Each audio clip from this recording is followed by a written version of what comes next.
Hello दोस्तों, नमस्कार। मैं भी एक आप सभी का बहुत बहुत स्वागत करता हूं एक और नए क्लास में। तो साथियों, आज की इस क्लास में दिल्ली पुलिस कांस्टेबल एग्जाम 2025 के लिए 18 दिसंबर के पूरे पेपर का हल करेंगे। तो साथियों, जैसा कि दिल्ली पुलिस कांस्टेबल एग्जाम 2025 की शुरुआत 18 दिसंबर से होने जा रहा है। यदि आप भी दिल्ली पुलिस कांस्टेबल एग्जाम 2025 की तैयारी कर रहे हैं तो अपने पेपर से पहले पेपर वाले प्रश्नों को हल जरूर करिए, क्योंकि इस पेपर में जो आपका पूरे 50 क्वेश्चन जीके के होंगे, तो इस क्लास में पूरे 50 क्वेश्चन जीके के हल करेंगे। उसके बाद कंप्यूटर के सवाल को डिस्कस करेंगे, रीजनिंग के सवाल को डिस्कस करेंगे और मैथ के सवाल को डिस्कस करेंगे। जिस आधार पर आपका पूरा पेपर आएगा, जिस सेक्शन में जितने भी क्वेश्चन होंगे, उसी के आधारित पर यह पूरा पेपर होने वाला है। तो इसलिए पेपर से पहले इस पेपर को जरूर हल करिएगा, काफ़ी आपको फायदा होगा। प्लस इस क्लास से आपको ये पता चलेगा कि किस तरह के और किस लेवल के सवाल आपकी सभी शिफ्टों में पूछे जा सकते हैं। तो आपने पिछला जो 8-9 तारीख को एसएससी सीपीओ का एग्जाम हुआ था, उसके आधारित पर ये पूरा पेपर होगा। प्लस इसमें आपको आइडिया भी पूरी तरीके से लग जाएगा कि एसएससी सीपीओ में किस तरह के सवाल पूछे गए थे, क्योंकि भाई एसएससी ने ही सीपीओ का एग्जाम कराया था और दिल्ली पुलिस का भी पेपर एसएससी ही करवाने वाली है। तो इस पेपर के सारे क्वेश्चन को आप जरूर हल करिएगा, काफी आपको फायदा होगा। ओके, तो टारगेट आप सभी का 70 क्वेश्चन में से 70 क्वेश्चन रहने वाले हैं। तो चलिए इस पेपर को हल करते हैं। तो एक क्लास सुबह 8 बजे, एक दोपहर 12 बजे और एक शाम 6 बजे, ये डेली क्लास की टाइमिंग है। ओके, और एक बात की, आपको यदि अपना दिल्ली पुलिस एग्जाम का एग्जाम डेट मालूम हो चुका है तो कमेंट सेक्शन में जरूर बता दीजिएगा, क्योंकि उसके आधारित पर हमें पूरे पेपर का सोल्यूशन आपके लिए करवाना है। ओके, तो इसलिए अपना एग्जाम डेट हमें कंफर्म करा दीजिएगा। तो चलिए आज का पहला प्रश्न हल करते हैं। निम्नलिखित में से कौन सा अनुच्छेद शोषण के विरुद्ध अधिकार से संबंधित है? बताइए, तो कौन सा अनुच्छेद शोषण के विरुद्ध अधिकार से संबंधित है? तो अनुच्छेद 23 से 24 के बीच में है। तो पहले का सी ऑप्शन बिल्कुल राइट आंसर हो जाएंगे। नेक्स्ट अगला सॉल्व कॉल करिएगा। क्वेश्चन नंबर 2, अशोक के शासन काल में निर्मित स्तूपों में निम्नलिखित में से किस सामग्री के स्तंभ थे? तो अशोक के शासन काल में निर्मित स्तूपों में किस सामग्री के स्तंभ थे? तो पत्थर के थे। ऑप्शन है यहां से बिल्कुल राइट आंसर हो जाएंगे। अगला सवाल कॉल करिएगा। क्वेश्चन नंबर 3, भारत के संविधान के किस अनुच्छेद के तहत सरकारी बजट तैयार किया जाता है? तो भारत के संविधान के किस अनुच्छेद के तहत सरकारी बजट तैयार किया जाता है? तो यह अनुच्छेद 112 के तहत किया जाता है। डी ऑप्शन बिल्कुल राइट आंसर हो जाएंगे। नेक्स्ट अगला सवाल कॉल करिएगा। क्वेश्चन नंबर 4, उस्ताद अलाउद्दीन खान का पुत्र निम्नलिखित में से कौन था? उस्ताद अलाउद्दीन खान का पुत्र इनमें से कौन था? तो अली अकबर खान था। बी ऑप्शन बिल्कुल राइट आंसर हो जाएंगे। अगला सवाल कॉल करिएगा। क्वेश्चन नंबर 5 को, गोखले के अनुयायी नारायण मल्हार जोशी ने निम्नलिखित में से किस वर्ष बंबई में सोशल सर्विस लीग की स्थापना की थी? बताइए, गोखले के अनुयायी नारायण मल्हार जोशी ने किस वर्ष बंबई में सोशल सर्विस लीग की स्थापना की थी? तो 1911 में की थी। बी ऑप्शन बिल्कुल राइट आंसर हो जाएंगे। चलिए अगला सवाल कॉल करिए। तो क्वेश्चन नंबर 6, परिवार नियोजन कार्यक्रम किस पंचवर्षीय योजना में प्रारंभ किया गया था? लगभग 2 सवाल पंचवर्षीय योजना से पूछा जाएगा आपके पेपर में। बताइए, परिवार नियोजन कार्यक्रम किस पंचवर्षीय योजना में प्रारंभ किया गया था? तो ये चौथी पंचवर्षीय योजना में शुरू किया गया था। ऑप्शन ए यहां से बिल्कुल राइट आंसर हो जाएंगे। नेक्स्ट अगला सवाल कॉल करिएगा। क्वेश्चन नंबर 7, निम्नलिखित में से किस प्रकार के बायोम का उष्णकटिबंधीय सवाना नामक उप प्रकार होता है? तो बताइए, किस प्रकार के बायोम का उष्णकटिबंधीय सवाना नामक उप प्रकार होता है? तो घास स्थल का। ऑप्शन ए यहां से बिल्कुल राइट आंसर हो जाएंगे। चलिए क्वेश्चन नंबर 8 को हल करिए। भारत की जनगणना 2011 के अनुसार भारत का दूसरा सबसे अधिक साक्षर राज्य कौन सा है? तो बताइए, भारत की जनगणना 2011 के अनुसार भारत का दूसरा सबसे अधिक साक्षर राज्य कौन सा है? पहला तो केरल है, तो दूसरा मिजोरम राज्य है। ऑप्शन यहां से बिल्कुल परफेक्ट आंसर हो जाएंगे। अगला सवाल कॉल करिए। क्वेश्चन नंबर 9, भारत के संविधान की संघीय योजना न्यायपालिका और राज्यपाल प्रणाली ये किस अधिनियम से ली गई है? बताइए, भारत के संविधान की संघीय योजना न्यायपालिका और राज्यपाल प्रणाली ये किस अधिनियम से ली गई है? तो ये भारत सरकार अधिनियम 1935 से ली गई है। ऑप्शन ए यहां से बिल्कुल परफेक्ट आंसर हो जाएंगे। अगला सवाल कॉल करिएगा क्वेश्चन नंबर 10। तो आगे बढ़ने से पहले आप सभी लोगों के लिए दिल्ली पुलिस कांस्टेबल एग्जाम के लिए क्रैक की पीडीएफ आ चुका है। ये पीडीएफ आपका पूरे 75 नंबर का होने वाला है, क्योंकि दिल्ली पुलिस के पेपर में जीके का पूरे 50 क्वेश्चन 50 नंबर के आने वाले हैं, रीजनिंग के पूरे 25 क्वेश्चन 25 नंबर के आने वाले हैं। तो ये पीडीएफ भाई पूरे 75 नंबर का होगा। ये ऑफर चल रहा है एग्जाम तक। ये 99 रुपीज़ का नहीं, मात्र 50 रुपये का पीडीएफ अवेलेबल आपके एग्जाम तक। यदि इस पीडीएफ का आप एक भी नज़र में पढ़ लेते हैं तो समझ आपका 75 नंबर इसी पीडीएफ में मिल जाएगा, और काफ़ी अच्छी तरीके से पढ़ लेंगे तो समझ आपका पूरा 75 का 75 क्वेश्चन इसी मिल जाएगा। तो भाई ये पीडीएफ आपको इसी नंबर पे मिलेगा 7460928775 पर। इस पर केवल आपको मैसेज करना है, पीडीएफ आपको चाहिए तो 50 रुपये पे करिए, आपको पीडीएफ अवेलेबल करा दिया जाएगा, टीम आपको प्रोवाइड कर देगी। ओके, तो ये पीडीएफ आपको पेपर से पहले जरूर पढ़ना है। निम्नलिखित में से किस वर्ष में भारत में बाल विवाह निरोधक अधिनियम पारित किया गया था? तो साथियों किस वर्ष में भारत में बाल विवाह निरोधक अधिनियम पारित किया गया था? तो 1929 में किया गया था। डी ऑप्शन बिल्कुल राइट आंसर हो जाएंगे। नेक्स्ट अगला सवाल कॉल करिए क्वेश्चन नंबर 11। निम्नलिखित में से कौन सा रीट जीवन और व्यक्तिगत स्वतंत्रता के अधिकार की रक्षा करता है? तो साथियों कौन सा रीट जीवन और व्यक्तिगत स्वतंत्रता के अधिकार की रक्षा करता है? तो बंदी प्रत्यक्षीकरण करता है। ऑप्शन सी बिल्कुल राइट आंसर हो जाएंगे।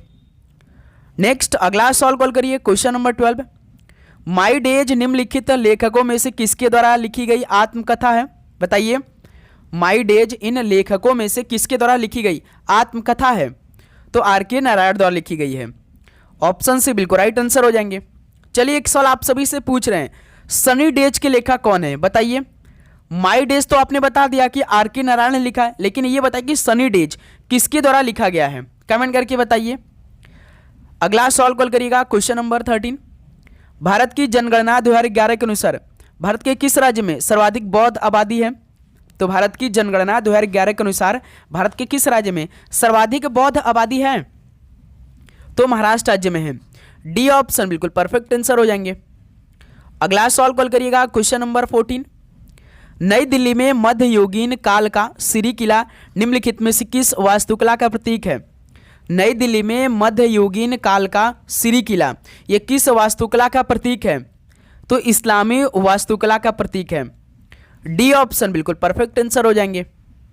ओके, और आगे बढ़ने से पहले यदि आप चैनल को सब्सक्राइब नहीं किया है तो भाई चैनल को सब्सक्राइब करने के बाद नोटिफिकेशन को भी ऑन कर लेंगे, क्योंकि 18 दिसंबर से आपका पेपर हो जाएगा और ये हमें मालूम हो जाएगा कि जीके, कंप्यूटर, मैथ, रीजनिंग में किस तरह के सवाल पूछेंगे, तो उसके आधारित पर पूरे पेपर का सोल्यूशन भी तो आपके लिए प्रोवाइड करना है।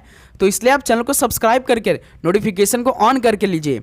ओके, तो कौन सी नदी सप्त सिंधु का भाग नहीं है, जो कि वह क्षेत्र है जहाँ पे प्रारंभिक वैदिक आर्य रहते हैं? तो बताइए वह कौन सी नदी है जो कि सप्त सिंधु का भाग नहीं है, जो कि वह क्षेत्र जहाँ प्रारंभिक वैदिक आर्य रहते थे? तो भागीरथी नदी है। ऑप्शन ए यहाँ से बिल्कुल राइट आंसर हो जाएंगे। नेक्स्ट अगला सवाल कॉल करिए क्वेश्चन नंबर 16। भारत में आधुनिक नृत्य का जनक किसे माना जाता है? भारत में आधुनिक नृत्य का जनक किसे माना जाता है? तो उदय शंकर को माना जाता है। ऑप्शन सी बिल्कुल राइट आंसर हो जाएंगे। अगला सवाल कॉल करिए क्वेश्चन नंबर 17। अकबर के सौतेले भाई मिर्जा हकीम ये किसके शासक थे और उन्होंने अकबर के खिलाफ विद्रोह किया था? तो अकबर के सौतेले भाई मिर्जा हकीम कौन थे? ये कहाँ के शासक थे और उन्होंने अकबर के खिलाफ विद्रोह किया था? तो ये काबुल के शासक थे। डी ऑप्शन परफेक्ट आंसर हो जाएंगे। अगला सवाल कॉल करिएगा क्वेश्चन नंबर 18। कलामंडलम गोपी को किस प्रकार के नृत्य के लिए पद्मश्री से सम्मानित किया गया था? कलामंडलम गोपी को किस प्रकार के नृत्य के लिए पद्मश्री से सम्मानित किया गया था? तो कथक कली के लिए किया गया था। डी ऑप्शन बिल्कुल राइट आंसर हो जाएंगे। अगला सवाल कॉल करिएगा क्वेश्चन नंबर 19। भारतीय संविधान के कौन से अनुच्छेद में कहा गया है कि राज्य भारत के पूरे क्षेत्र में नागरिकों के लिए समान नागरिक संहिता सुनिश्चित करने का प्रयास करेगा? तो साथियों भारतीय संविधान का कौन सा अनुच्छेद में यह कहा गया है कि राज्य भारत के पूरे क्षेत्र में नागरिकों के लिए समान नागरिक संहिता सुनिश्चित करने का प्रयास करेगा? तो ये अनुच्छेद 44 में कहा गया है। डी ऑप्शन बिल्कुल राइट आंसर हो जाएंगे। ओके, तो साथियों इस पेपर को जरूर हल करिएगा भाई, काफ़ी आपको फायदा होगा। हर एक क्वेश्चन आप पेपर से पहले तैयार करिएगा। राज्य विधानमंडल के सत्र को स्थगित करने के संबंध में राज्यपाल को सलाह कौन देता है? राज्य विधानमंडल के सत्र को स्थगित करने के संबंध में राज्यपाल को सलाह कौन देता है? तो राज्य के मुख्यमंत्री देते हैं। बी ऑप्शन परफेक्ट आंसर हो जाएंगे। नेक्स्ट अगला सवाल कॉल करिए, क्वेश्चन नंबर 21। भगवान विष्णु को समर्पित खजुराहो का लक्ष्मण मंदिर किस शैली की मंदिर वास्तुकला का उदाहरण है? भगवान विष्णु को समर्पित खजुराहो का लक्ष्मण मंदिर ये किस शैली की मंदिर वास्तुकला का उदाहरण है? तो नागर शैली का उदाहरण है। ऑप्शन यहां से बिल्कुल राइट आंसर हो जाएंगे। अगला सवाल कॉल करिए, क्वेश्चन नंबर 22। निम्नलिखित में से किसने इस बात पर बल दिया और प्रचारित किया कि वेदांत सभी का धर्म है, न कि केवल हिंदुओं का? बताइए, किसने इस बात पर बल दिया था कि प्रचारित किया था कि वेदांत सभी का धर्म है, न कि केवल हिंदुओं का? तो ऐसा किसने कहा था? स्वामी विवेकानंद जी ने कहा था। बी ऑप्शन बिल्कुल परफेक्ट आंसर हो जाएंगे। अगला सवाल कॉल करिएगा, क्वेश्चन नंबर 23। निम्नलिखित में से किसे भारत का भजन सम्राट कहा जाता है? तो साथियों, किसे भारत का भजन सम्राट कहा जाता है? तो बताइए। तो अनूप जलोटा को कहा जाता है भजन सम्राट। डी ऑप्शन बिल्कुल राइट आंसर हो जाएंगे।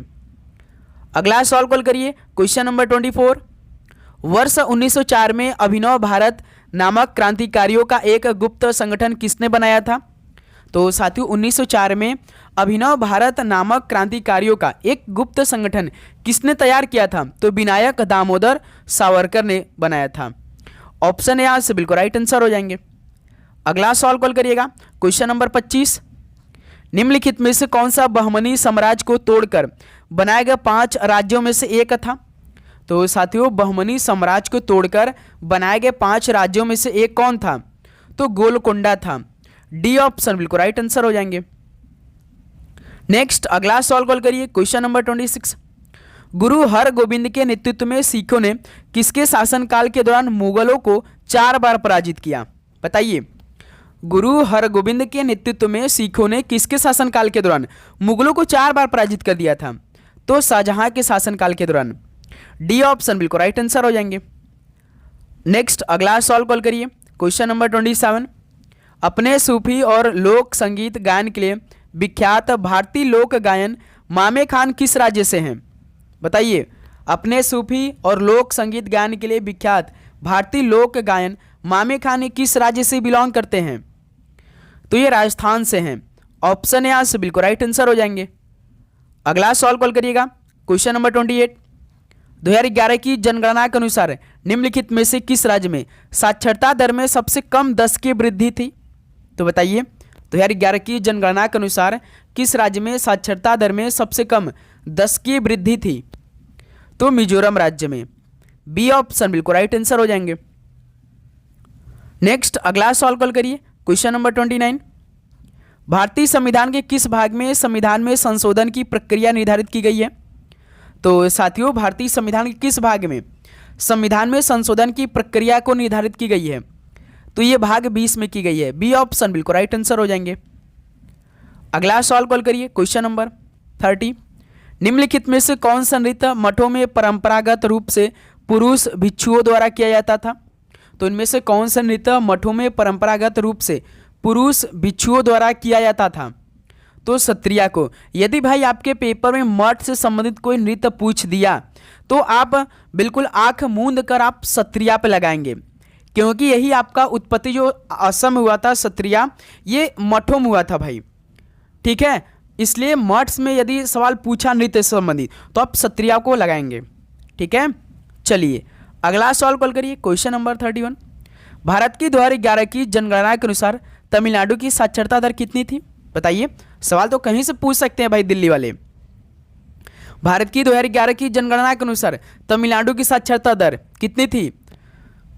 तो 80.09% थी। बी ऑप्शन बिल्कुल राइट आंसर हो जाएंगे। अगला सवाल कॉल करिए, क्वेश्चन नंबर 32। भारत का कौन सा क्षेत्र अनोखे 16 वनों के लिए जाना जाता है? तो भारत का कौन सा क्षेत्र अनोखे 16 वनों के लिए जाना जाता है? तो पश्चिमी घाट जाना जाता है। बी ऑप्शन बिल्कुल राइट आंसर हो जाएंगे। नेक्स्ट अगला सवाल कॉल करिए, क्वेश्चन नंबर 33। राजस्थान का घूमर नृत्य मूल रूप से कौन से आदिवासी समूह द्वारा किया जाता था? राजस्थान का घूमर नृत्य मूल रूप से कौन से आदिवासी समूह द्वारा किया जाता है? तो भील द्वारा। डी ऑप्शन बिल्कुल राइट आंसर हो जाएंगे। अगला सवाल कॉल करिएगा, क्वेश्चन नंबर 34। किस वर्ष में भारत में जनगणना हर 10 वर्ष में होने वाली एक नियमित प्रक्रिया बन गई है? तो बताइए, किस वर्ष में भारत में जनगणना हर 10 वर्ष में होने वाली एक नियमित प्रक्रिया बन गई है? तो ये 1881 में बनी थी। ऑप्शन यहाँ से बिल्कुल राइट आंसर हो जाएंगे। चलिए क्वेश्चन नंबर 35 कॉल करिए। भारतीय संविधान के निम्नलिखित में से कौन सा अनुच्छेद राष्ट्रीय अनुसूचित जाति आयोग से संबंधित है? तो भारतीय संविधान का कौन सा अनुच्छेद राष्ट्रीय अनुसूचित जाति आयोग से संबंधित है? बताइए। तो अनुच्छेद 338 है। बी ऑप्शन बिल्कुल परफेक्ट आंसर हो जाएंगे।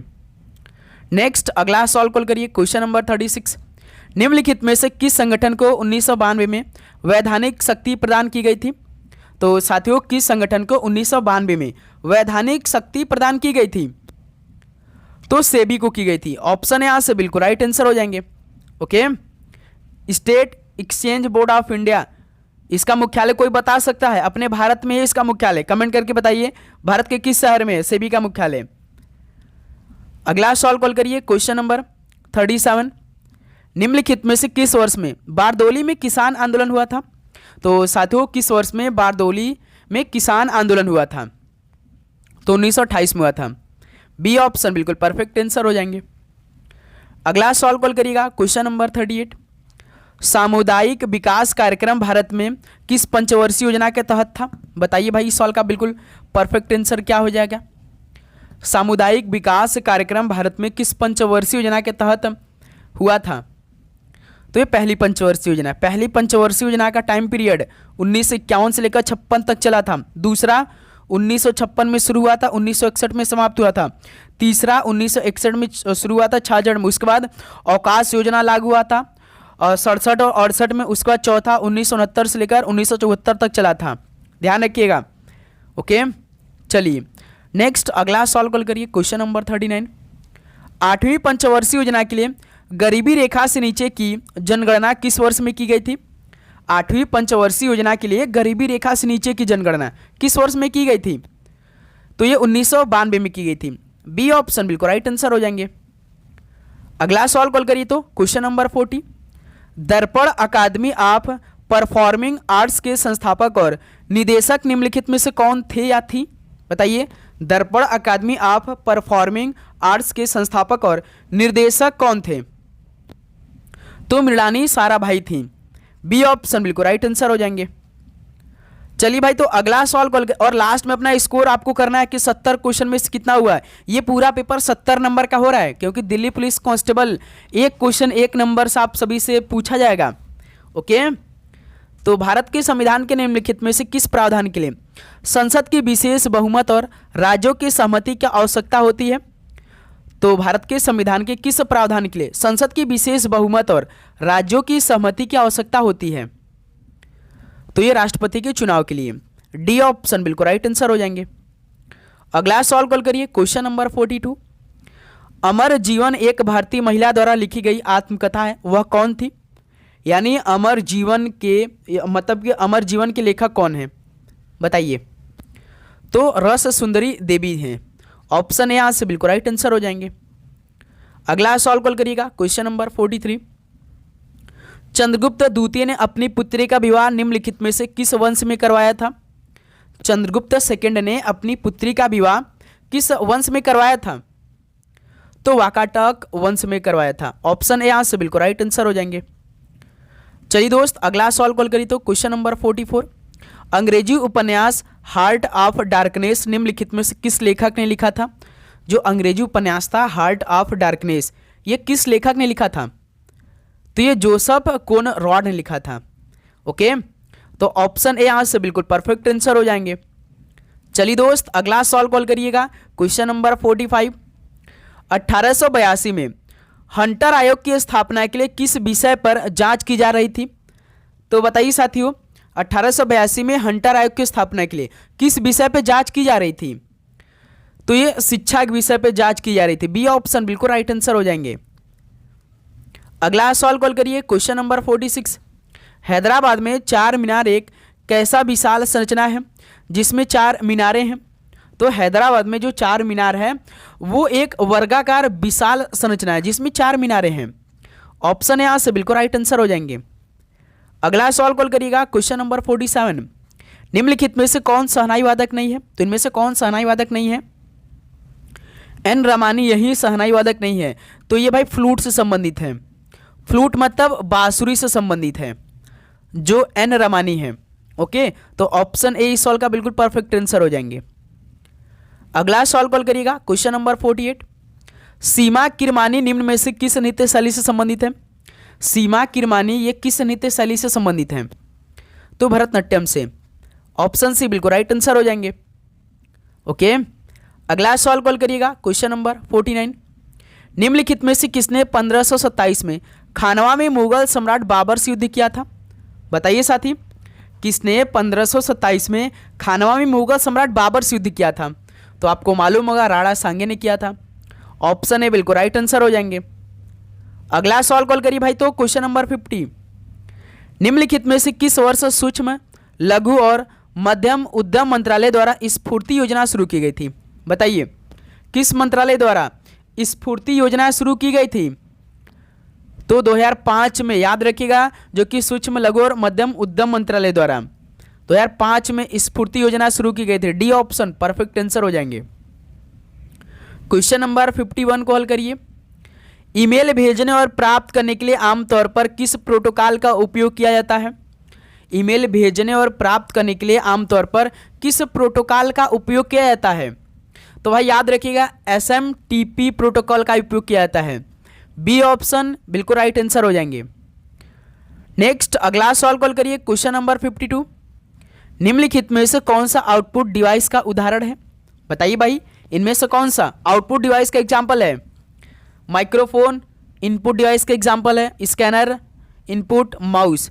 तो कौन सा? प्रिंटर भाई आउटपुट डिवाइस है ना, प्रिंटर बाहर होता है। ऑप्शन है बिल्कुल राइट आंसर हो जाएंगे। अगला सवाल कॉल करिएगा, क्वेश्चन नंबर 53। किसी नेटवर्क पर डिवाइसों को गतिशील रूप से IP एड्रेस निर्दिष्ट करने के लिए किस नेटवर्किंग प्रोटोकॉल का उपयोग किया जाता है? बताइए, किस नेटवर्क पर डिवाइसों को गतिशील रूप से IP एड्रेस निर्दिष्ट करने के लिए किस नेटवर्किंग प्रोटोकॉल का उपयोग किया जाता है? तो DHCP प्रोटोकॉल का उपयोग किया जाता है। डी ऑप्शन राइट आंसर हो जाएंगे। अगला सवाल कॉल करिए, क्वेश्चन नंबर 54। CPU पढ़ने या लिखने वाली संक्रियाएं करने के लिए किस मेमोरी के साथ सीधे प्रतिक्रिया करता है? CPU का फुल फॉर्म क्या होता है? सेंट्रल प्रोसेसिंग यूनिट होता है। तो इसको पढ़ने या लिखने वाली संक्रियाएं करने के लिए किस मेमोरी के साथ सीधे प्रतिक्रिया करता है? तो ये प्राइमरी मेमोरी के साथ सीधे प्रतिक्रिया करता है। बी ऑप्शन बिल्कुल राइट आंसर हो जाएंगे। चलिए क्वेश्चन नंबर 55 कॉल करिए। एक बीट जो कि एक अतिरिक्त बीट है जिसमें एक बाइनरी मैसेज शामिल होता है जो कि 1s कुल संख्या को या तो विषय या सम बनाता है। बताइए कौन सा बीट है जो कि एक अतिरिक्त बीट है जिसमें एक बाइनरी मैसेज शामिल होता है जो कि 1s कुल संख्या का या तो विषय में या सम बनाता है? तो भाई याद रखिए पैरिटी बीट है। बी ऑप्शन बिल्कुल परफेक्ट आंसर हो जाएंगे। अगला सवाल कॉल करिए, क्वेश्चन नंबर 56। दिए गए URL निम्नलिखित में से कौन सा भाग एक डोमेन नाम है? तो दिया गया जो URL है इनमें से एक जो कि डोमेन नाम है वो कौन सा है? क्या HTTP है? नहीं, www.india.in यही तो भाई URL है। बी ऑप्शन परफेक्ट आंसर हो जाएंगे। ओके, नेक्स्ट अगला सवाल कॉल करिए, क्वेश्चन नंबर 57। MS ऑफिस 365 में टेबल ऑफ ऑथोरिटीज समूह निम्नलिखित में से किस टैब के अंतर्गत देखी जा सकती है? बताइए MS ऑफिस 365 में टेबल ऑफ ऑथोरिटीज समूह ये किस टैब के अंतर्गत देखी जा सकती है? तो रेफरेंसेस के द्वारा देखी जा सकती है। ऑप्शन है यहाँ से बिल्कुल राइट आंसर हो जाएंगे। अगला सवाल कॉल करिए भाई, क्वेश्चन नंबर 58। MS ऑफिस 365 में पेज सेटअप निम्नलिखित में से किस टैब के अंतर्गत पाया जा सकता है? MS ऑफिस 365 में जो पेज सेटअप है वो किस टैब के अंतर्गत पाया जा सकता है? तो लेआउट के अंतर्गत पाया जा सकता है। ऑप्शन सी बिल्कुल राइट आंसर हो जाएंगे। क्वेश्चन नंबर 59 कॉल करिए। विंडोज 11 के फाइनल एक्सप्लोरर में निम्नलिखित में से किस टैब में हिडन आइटम विकल्प शामिल होता है? तो विंडोज 11 के फाइल एक्सप्लोरर में किस टैब में हिडन आइटम्स विकल्प शामिल होता है? तो व्यूज में होता है, व्यू में। ऑप्शन से बिल्कुल राइट आंसर हो जाएंगे। तो भाई लास्ट में स्कोर करना है, प्लस आप सभी का पहले पेपर में कितना स्कोर रहा है और आपका एग्जाम डेट कब है, सब कुछ बताना है। चैनल को सब्सक्राइब भी कर लेना है।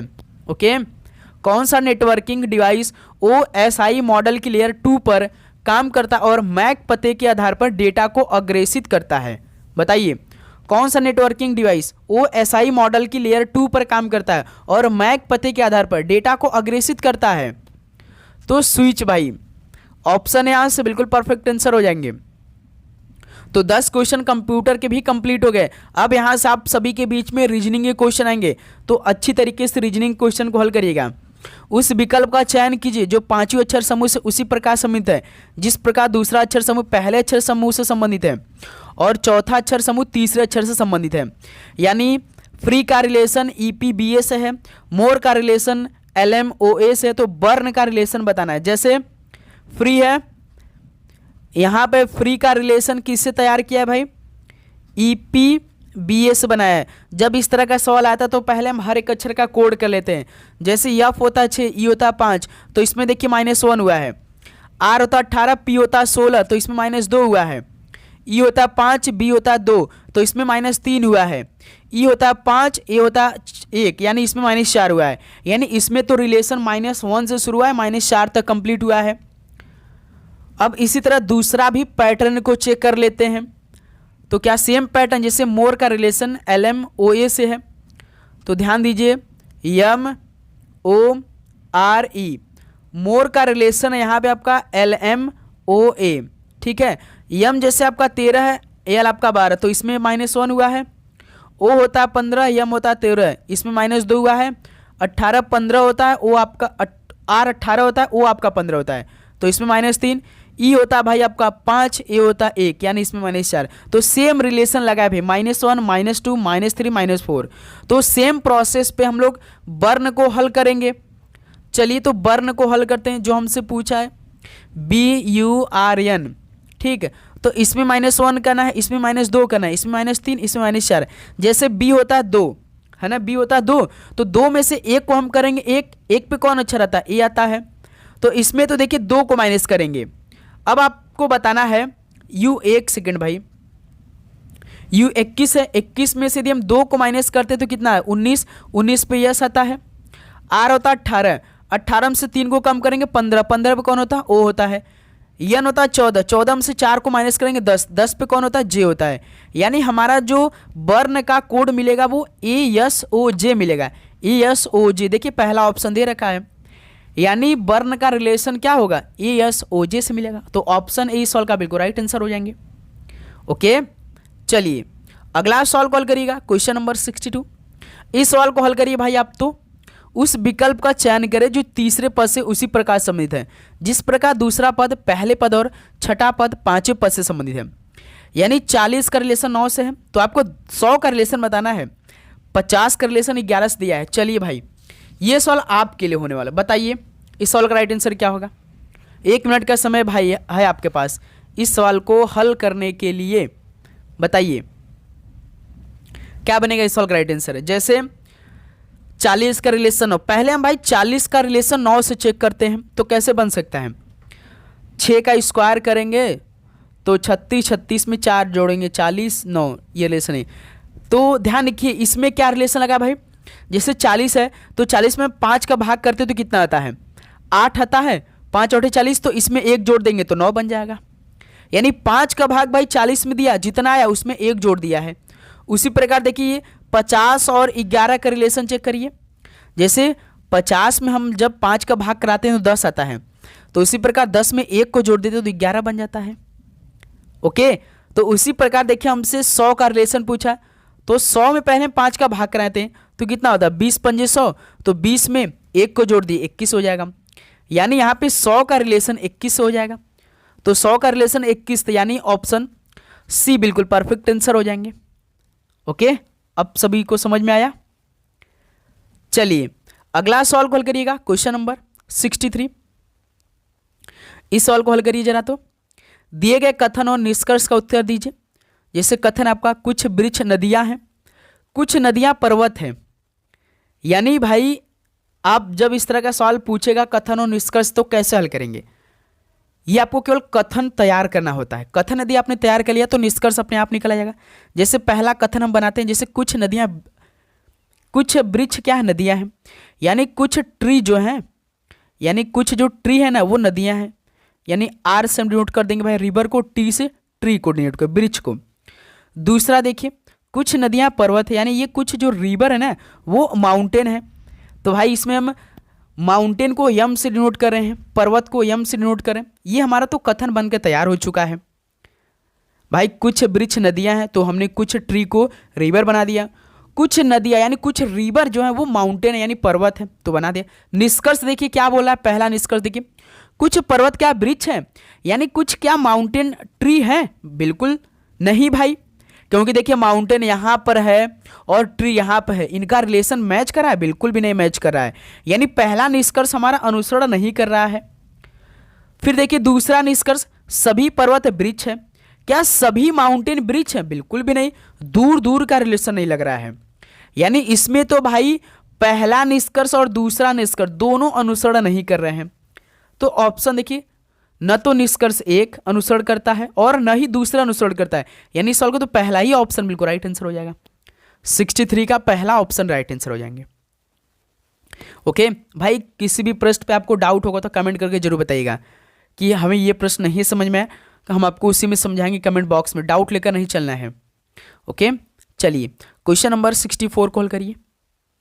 निम्नलिखित में से कौन सा पद दी गई श्रृंखला में प्रश्न चिन्ह के स्थान पर आएगा? जैसे CBHT का रिलेशन है FSJR, उसके बाद IPLP का रिलेशन क्वेश्चन मार्क है OJPL। बताइए जब अक्षरों का श्रृंखला देता है तो हम कैसे हल करते हैं?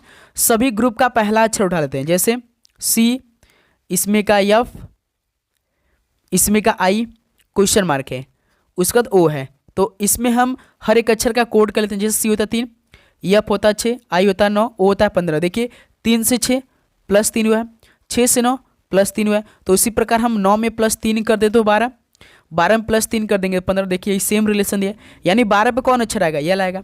जब हमने पहला अक्षर को चेक कर लिया तो हमारा यल मिला है। अब हमें ये चेक करना है कि कौन सा ऑप्शन यल से शुरू हुआ है। देखिए ऑप्शन बी यल से शुरू हुआ है और ऑप्शन सी यल से शुरू हुआ है, या तो हमारा आंसर बी होगा या तो सी हो जाएगा। यदि हम दूसरा अक्षर को चेक करेंगे तो या तो यम मिलेगा जाएगा या तो यन मिल जाएगा, हमें आंसर मिल जाएगा। चलिए तो दूसरे अक्षर को चेक करते हैं। जैसे देखिए इसमें भी है दूसरा अक्षर, इसमें यस है, इसमें पी है, उसके बाद क्वेश्चन मार्क है, लास्ट वाले में जे है, तो भी 22, यस 19, पी 16, क्वेश्चन मार्क और जे आपका 10 होता है। जैसे भी 22, 22 से 19 -3, 19 से 16 -3, तो उसी प्रकार 16 में 3 को माइनस करिए 13, 13 पे कौन आता है? यम आता है। और देखिए 13 में से 3 को कम करेंगे 10, जो कि ऑलरेडी प्रश्न में दिया, यानी हमारा आंसर एल यम आएगा। यल तो पहले ही अक्षर से मिला था, दूसरा अक्षर से यम मिल चुका है, तो इस सवाल का बी ऑप्शन जो कि आपका बिल्कुल राइट आंसर हो जाएंगे। ओके चलिए अगला सवाल कॉल करिएगा। Question number 65। एक निश्चित गुण भाषा में स्टे को 65 और कम को 36 लिखा जाता है, तो उस भाषा में लिस्ट को कैसे लिखा जाएगा? बताइए भाई, कम से कम 3 सवाल दिल्ली पुलिस के पेपर में आएंगे 25 क्वेश्चन में से। जैसे स्टे लिखा हुआ है, स्टे का कोड 65 दिया है, बताइए कैसे?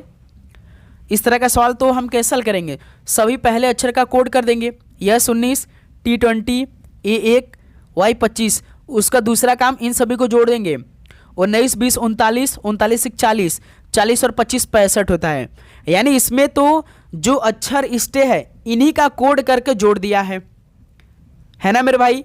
जो अक्षर इन्हीं का कोड करके जोड़ दिया है। जो दूसरा पूछा उसको भी हल कर लेते हैं। जैसे कम है, कम का कोड कितना लिखा है? 36, तो C 3, O 15, M 13, E 5, 13 5 18, 18 18 36, यानी इसमें भी सेम वही प्रोसेस है, हर एक अक्षर का कोड करना है, उसको जोड़ना है। तो पूछा किसका? लिस्ट का कोड करिए भाई हर एक अक्षर का। LIST, यल होता 12, आई होता 9, 12 9 21, 21 और यस होता 19, 21 19 40, 40 20 60 हो जाएगा। तो बताइए कितने लोग का पहला ऑप्शन राइट आंसर है? 60। तो आपने लिस्ट का तो बता दिया, तो आपको बताना है साथी कि होम का कितना होगा। चलिए बताइए होम का, बताइए कमेंट करके, सभी दोस्त बताएंगे। नेक्स्ट अगला सॉल्व कॉल करिएगा क्वेश्चन नंबर 66। उस समुच्चय का चयन कीजिए जिसकी संख्या के मध्य आपस में वही संबंध है जो निम्नलिखित समुच्चयों की संख्या के मध्य है। देखिए दो बॉक्स दिया गया है, जैसे पहला बॉक्स में 84, 73, 157 है। जब साथ ही इस तरह का सवाल आप सभी से दे तो आपको सबसे पहले काम करना है कि छोटे से बड़े के रूप में हर एक बॉक्स को लिख लेना है।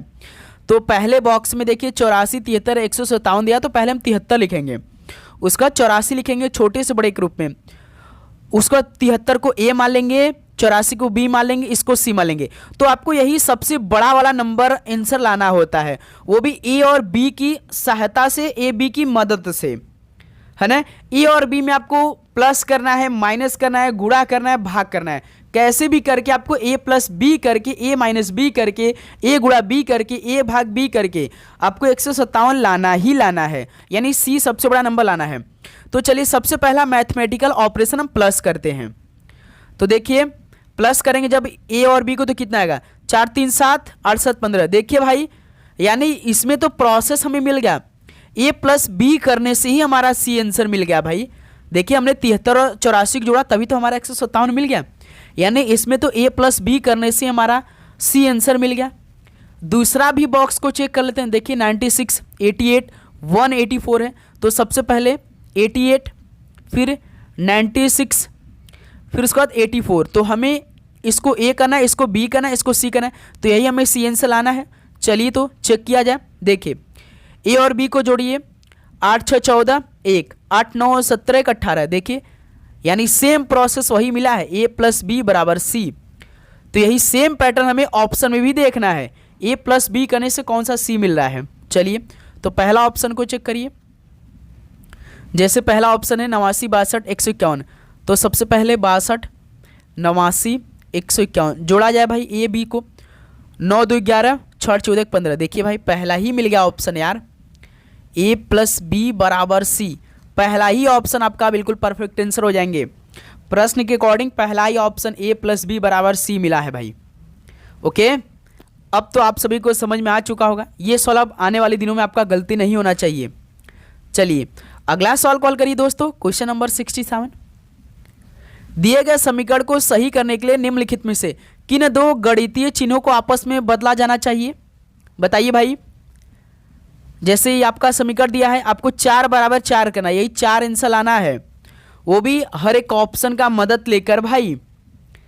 चलिए तो पहला ऑप्शन को हम उठाते हैं, प्लस और इक्वल को बदलेंगे, यानी जहां पर प्लस होगा वहां पे इक्वल रख देंगे, जहां पे आपका भाई इक्वल होगा वहां पे प्लस रख देंगे। चलिए हल करते हैं। जैसे देखा जाए भाई 87 गुणा 2 माइनस 80 भाग 8 प्लस है तो इक्वल 160 कर देंगे, प्लस यहाँ पे 4 हो जाएगा। ये हमारा समीकरण है, ठीक है। अब देखिए हमें भाई, हमें 4 लाना है, यानी इक्वल की जगह आपका भाई क्या आ जाएगा, 1 सेकंड इसको हल किया जाए भाई, प्लस और इक्वल को चेंज करना है ना। तो अब देखिए समीकरण ऐसे नहीं बनेगा, 87 गुणा 2 माइनस 80 भाग 8 प्लस है तो इक्वल 160 कर देते हैं। चलिए इसको पहले हल करते हैं। जैसे देखिए तो यहाँ पे 87 गुणा 2 है तो कॉल लेते हैं पहले, 2 7 14 2 8 16 170 174 इधर से आ जाएगा, माइनस 8 का भाग 80 में 10 बराबर 160। ठीक, अब देखिए 174 में से 10 को घटाएंगे कितना आएगा, 164 आ जाएगा। इधर 160 था, 160 था, हमें 4 लाना था, यहाँ पे 4 लाना था, फिर यहाँ पे इक्वल की जगह हम प्लस, यहाँ पर रखते इक्वल की जगह प्लस 4, तो ये क्या हो जाएगा, ये प्लस में तो इधर आ जाएगा, यानी 164 में से माइनस 160 रखेंगे तो कितना आएगा, 164 में से 160 कहेंगे 4, तो देखिए पहला ही ऑप्शन मिल गया। यानी इसमें तो भाई पहला ही ऑप्शन हमारा बिल्कुल परफेक्ट आंसर मिल गया।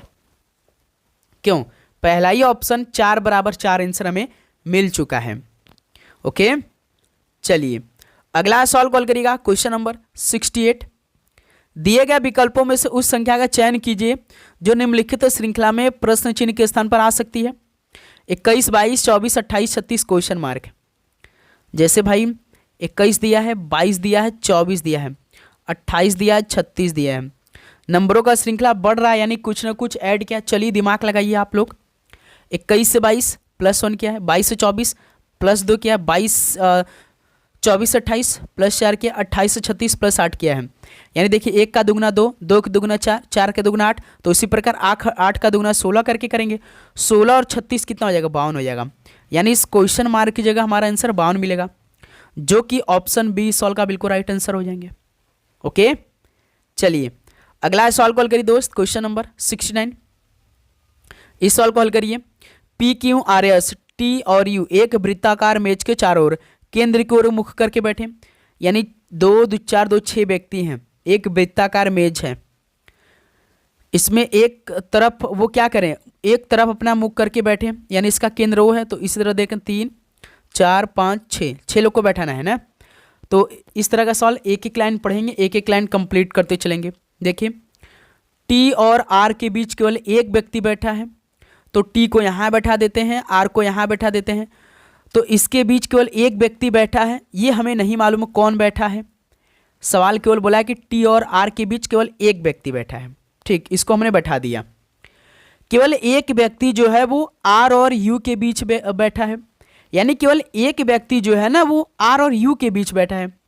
तो आर तो देखिए यहाँ पर है, तो इनके बीच और यू के बीच केवल एक व्यक्ति यहाँ बैठा देते, ये किसी को नहीं मालूम कौन बैठा है। फिर देखिए यू और क्यू के बीच केवल 2 व्यक्ति बैठे हैं। सवाल में देखिए तीसरा लाइन बोला है कि यू और क्यू के बीच केवल 2 व्यक्ति बैठे, तो यू तो ऑलरेडी यहाँ बैठा है, क्यू को हमें बैठाना है, तो इनके बीच लेकिन 2 व्यक्ति है, तो क्यू को यहाँ बैठा देते हैं। तो देखिए क्यू यहाँ है और क्यू यहाँ है, तो इनके बीच में 2 व्यक्ति ये बैठ जाएंगे। एक ऑलरेडी आर बैठा है, एक और खाली है। फिर देखिए यस जो है वो टी के ठीक बाएं बैठा है, यानी टी के ठीक लेफ्ट साइड में। टी तो यहाँ बैठा है, तो इसका लेफ्ट कौन है, किधर है, इधर है, तो यस यहाँ बैठ गया। एक बॉक्स खाली है, तो कौन बॉक्स खाली, पी खाली है, तो पी को यहाँ बैठा दिया जाए। तो सारा बॉक्स बैठ चुके हैं, सारा व्यक्ति बैठ चुके हैं। सवाल क्या पूछा, पी के बाएं से दूसरे स्थान पे कौन है, पी यहाँ बैठा है, तो इसके लेफ्ट साइड से दूसरे स्थान पे देखिए लेफ्ट में तो पहले पे आर बैठा है, दूसरा पे क्यू बैठा है, यानी पी के बाएं से दूसरे स्थान पे कौन बैठा, क्यू बैठा है, जो कि सवाल का बी ऑप्शन बिल्कुल राइट आंसर हो जाएंगे। ओके भाई, समझ में आप सभी को नहीं, पहले बताइए एक बार फिर से समझाएं। जैसे देखिए एक आपका बॉक्स ऐसे दिया है, इसमें 6 जनों को हमें बैठाना है, 1 2 3 4 5 6 लोग को बैठाना है। देखिए एक लाइन पढ़ेंगे, टी और आर के बीच केवल एक व्यक्ति बैठे, तो टी को यहाँ बैठा देते हैं, आर को यहाँ बैठा देते हैं, तभी तो टी और आर के बीच में केवल एक व्यक्ति बैठ जाएगा, ये वाला। ठीक, फिर देखिए दूसरा लाइन, केवल एक व्यक्ति आर और यू के बीच बैठा है। आर तो देखिए ऑलरेडी यहाँ बैठा है, यानी यू को हमें बैठाना पड़ेगा, जो कि उसके बीच एक व्यक्ति आना चाहिए, तो यू को हम यहाँ बैठाएंगे, तभी तो देखिए आर और यू के बीच में एक व्यक्ति बैठेगा यहाँ पर। तो ये भी लाइन क्लियर हो गया। फिर देखिए यू और क्यू के बीच केवल 2 व्यक्ति बैठे हैं। देखिए यू ऑलरेडी यहाँ बैठा है, ठीक, तो यू यहाँ बैठा है, तो क्यू को जब यहाँ बैठाएंगे तभी तो देखिए यू और क्यू के बीच केवल 2 व्यक्ति बैठेंगे, चाहे आप राइट साइड से देख लीजिए चाहे लेफ्ट साइड से देख लीजिए। बिल्कुल ठीक, ये भी लाइन कंप्लीट हो गया। तीसरा लाइन पढ़िए, यस जो है वो टी के ठीक बाएं बैठा है, टी यहाँ पे बैठा है, तो इसके ठीक लेफ्ट में यस यहाँ बैठ जाएगा। तो एक अभी देखिए व्यक्ति नहीं बैठा, कौन नहीं व्यक्ति बैठा है, पी नहीं बैठा, तो पी यहाँ बैठा दी, और पी का ही सवाल पूछा है, पी के बाएं से दूसरे स्थान पे पी यहाँ बैठा है, दूसरे स्थान पे क्यू यहाँ पे बैठा है भाई। तो इस सवाल का बी ऑप्शन बिल्कुल राइट आंसर हो जाएंगे। अब तो आप सभी को समझ में आ चुका होगा। चलिए लास्ट क्वेश्चन हल करिए भाई आज के पेपर का। एक निश्चित कोड भाषा में मैप को 102 और रोड को 56 के रूप में लिखा जाता है, तो उस भाषा में SEC कैसे लिखा जाएगा। तो ये सवाल आपके लिए होमवर्क रहेगा। इस सवाल का राइट आंसर आप सभी को कमेंट बॉक्स में बताना है। चलिए भाई बताइए सवाल का राइट आंसर क्या होगा। तो साथियों फाइनली ये 70 क्वेश्चन आपका पूरे पेपर से पहले पेपर का पेपर कंप्लीट हो चुका है। तो साथियों उम्मीद करूंगा आपको हर एक क्वेश्चन काफ़ी अच्छी तरीके से समझ में आए होंगे। यदि किसी भी प्रश्न पे आपको डाउट होगा तो कमेंट करके जरूर बताइएगा। और साथ ही दोपहर 12 बजे जीके का एक अलग से पेपर आपके लिए बीच होगा, क्योंकि दिल्ली पुलिस कांस्टेबल के पेपर में सबसे अधिक जीके का ही क्वेश्चन आने वाले हैं। तो इसलिए पेपर से पहले जीके का पूरा पेपर हल करेंगे दोपहर 12 बजे। तो आप चैनल को सब्सक्राइब कर लीजिए, नोटिफिकेशन को ऑन करिए, जैसे ही क्लास आएगी तुरंत आप सभी के पास नोटिफिकेशन आएगी। ओके, और आप सभी को एग्ज़ाम के लिए बेस्ट ऑफ लक। आप सभी लोग अपना एडमिट कार्ड डाउनलोड कर लीजिएगा एग्ज़ाम से 4 दिन पहले। ओके, तो चलिए दोस्त इस पेपर को यहीं पर समाप्त करते हैं। आप सभी को एग्जाम के लिए बेस्ट ऑफ लक, खूब मेहनत करिए, एग्जाम आपका बहुत अच्छा जाए और अपना एग्जाम डेट हमें कमेंट में ज़रूर बताइएगा, क्योंकि आपके लिए पूरे पेपर का सोल्यूशन देना है। ठीक है, तो मिलेंगे नेक्स्ट सेशन में। आप सभी को जय हिंद, जय भारत, पढ़ाई करते रहिए, ऑल द वेरी बेस्ट, धन्यवाद।